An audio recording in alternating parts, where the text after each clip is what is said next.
you doing, everybody? Um, Today, what I want to do is trying to find some really good deals on what I'll call neo-vintage. Neo-vintage that I'm defining are the very first part of the 21st century. This is an era from 2000 to 2009, so it's the first decade of the 21st century. Not quite vintage, so neo vintage. Okay, well, um, let's get started, and I'll show you some watches that came out then, many of which they still don't have, but you might be able to find a good deal on them. Now, the first one is a Girard-Perregaux Reachville. It's a watch that is just a nice looking watch, classy looking. This one has a gold bezel in steel. It has 3,000, a little over $3,000 on Chrono 24, automatic 4 hertz, 42-hour reserve. This would be a good either a sort of a dressy work watch, if that makes sense. It's a very nice watch. Just about all I can say about it. I wish I had a better picture. The guy who had this one for sale on Chrono 24 was, some of them aren't the best pictures. Now, there's another Girard-Perregaux called another Girard-Perregaux Richville, and it's a Tenno chronograph 2750. Now, for those of you who like chronograph, they've got a lot of these chronographs on it. The movement is based on an ETA 2892A2 Dubois Depraz. This watch is a good solid steel, good looking bicompact chronograph. Yes, it does have a base, but there's Girard-Perregaux's GP 2280-781. They've got the longest reference numbers. They do a lot of work on them. Some are brand new. Some are based on somebody else's initial reference. Remember, Girard-Perregaux is one of the oldest watch companies in Switzerland. And so here's one, 3251. It's from Portugal. Those of us in the U.S., and unless they get rid of those tariffs, it'll add up to it. Okay, moving right along. This next one is Vacheron Constantin. Now, Vacheron Constantins are just the prices for other than the entry level, the first entry level. They're all over, I think, $30,000 now. The one that I got some years ago, not that many years ago, maybe 6, 7, 8 years ago, is now $42,000, which is almost twice of what I paid for it during what was called the Asian crisis. So these prices, while $8,736 is not cheap, but it is for a Vacheron Constantin. It's called a Royal Eagle, if you like chronographs. Now, this one, the caliber 1137, is based on the the Frederick Piguet 1185. I like Frederick Piguet stuff. 3 hertz, I like that. So it functions as a chronograph with a sweep seconds hand. So the second hand, when you crank it up, that provides for the seconds. The other ones it's a tri-compact on this one. So it'll have the 30-minute at 3 o'clock, 12 o'clock. It has a 12-hour counter at 9 o'clock. And then the sweep hand does the second hand. Like I said, this is 8,736 is not cheap, but it's one of the best deals I could find.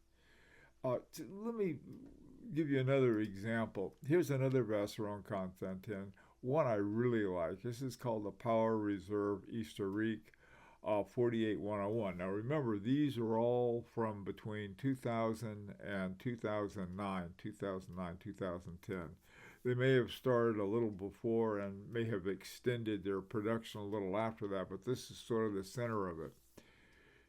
This is like a classic. To me, it's a classic. I don't know. I guess executive watch would be the word I'm looking for. It's got at 6 o'clock. It's got a hand date, and then up at 12 o'clock, it's got this little fan shape power reserve indicator, which is just nice. Just a nice watch. It's automatic. 40-hour reserve, 3 hertz. I like that. So it's just, and it's gold, 36 millimeters. Now, that's the size that a lot of people can wear. I know it's the bottom of the size that I like, but so what? A lot of people, that's just right. And like I said, this is the bottom. Now, this is almost $10,000, 9,977, and it's in Spain.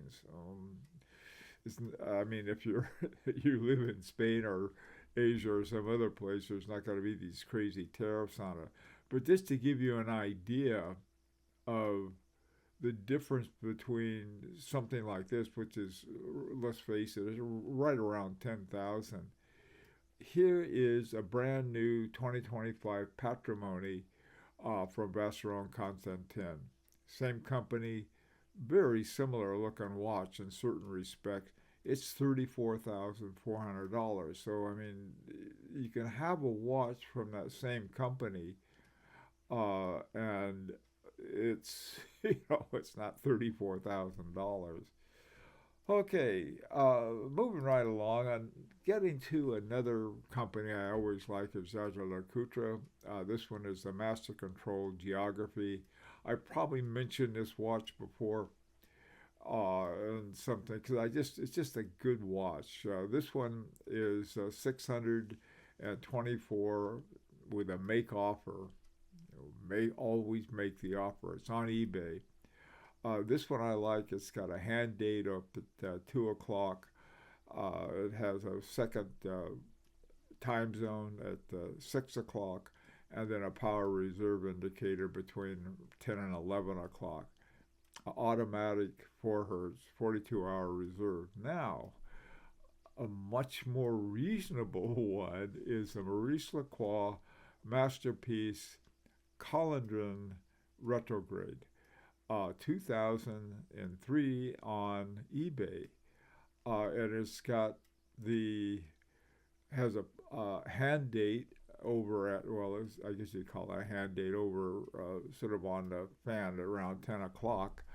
And then it also has the power reserve indicator at 3 o'clock, and then the second hand down at 6 o'clock. It's a cool watch. It's a lot less money. All right. This next one is one another Maurice Lacroix that I found that I really like. I don't know why, but it looks like a neat watch. It's called Jour et Nuit, Day and Night. It's 18 karat yellow gold and steel. The bezel is 18 karat gold, 1403. And it's on eBay. It's from Canada. And so those of you in Canada can probably get it a lot better deal on it. And again, this is something that says make offer. You know what to do. Make an offer.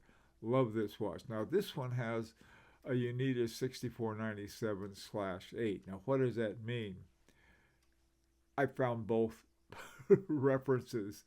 Now, immediately you may say, well, look, the small seconds is down at 6 o'clock, so it's got to be a 6498, whereas 6497s have the small seconds over at 9 o'clock. However, this thing they've really done a lot on it. I mean, if you look closely at it, 6 o'clock is at 9 and 3 o'clock. So how they have it, if I tried to do a little more close-up on the one hand, you have the moon, and on the other hand, you have the sun.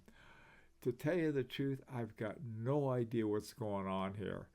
Is that you have the you have the opposite on it. You have the 6-hour opposite, so that here it's showing right now. It shows 6, so that couldn't be. It's not going to 7. I don't know where it's going, to tell you the truth, but it looks like a lot of fun. So, $1,400. This is the kind of thing that I like. Look at that, 2.5 hertz. What a watch! Just manual wind. I mean, this is the kind of thing I think they make for collectors. That it's a little big. It's 43 millimeters. Again, it's got a gold bezel with a steel case. Some about this watch, so that it's like, oh, what's going on here? It's a mystery. It's a lot of fun, though, and it's affordable. Now, the final one is these are the kinds of watches when I first started collecting watches and wanted to have the Holy Trinity as my collection. I used to look at Jules Audemars Piguet. The model is called Jules Audemars. They had another one called, I forgot what the other one is, a square one, a rectangle one, that were more affordable. And I found this one. Here was a guy who put this up on Chrono 24. He's from Taiwan. Terrible pictures. He took terrible pictures, so this is the best I could get for you. But it's a much better looking watch than is presented. It's got a caliber, AP 3090 in it, hand wound, 3 hertz. It's 36 millimeters. It's in white gold, which is I like a lot. I've come to appreciate white gold. You know, the price of gold up at 4,000 an ounce. It's back then it was around 200 an ounce, and you could afford it. When I say back then, between 2000 and 2010. Anyway, these are the watches that I found roaming around, and I thought maybe you'd like some of them, or like to know about them, or think about them, or maybe even better, find, hey, wait a minute, this is what I found. This is much better deal. Opportunity to subscribe if you like. Till next time, this is Bill Sanders for Watch Art Sci, the art and science of watch collection.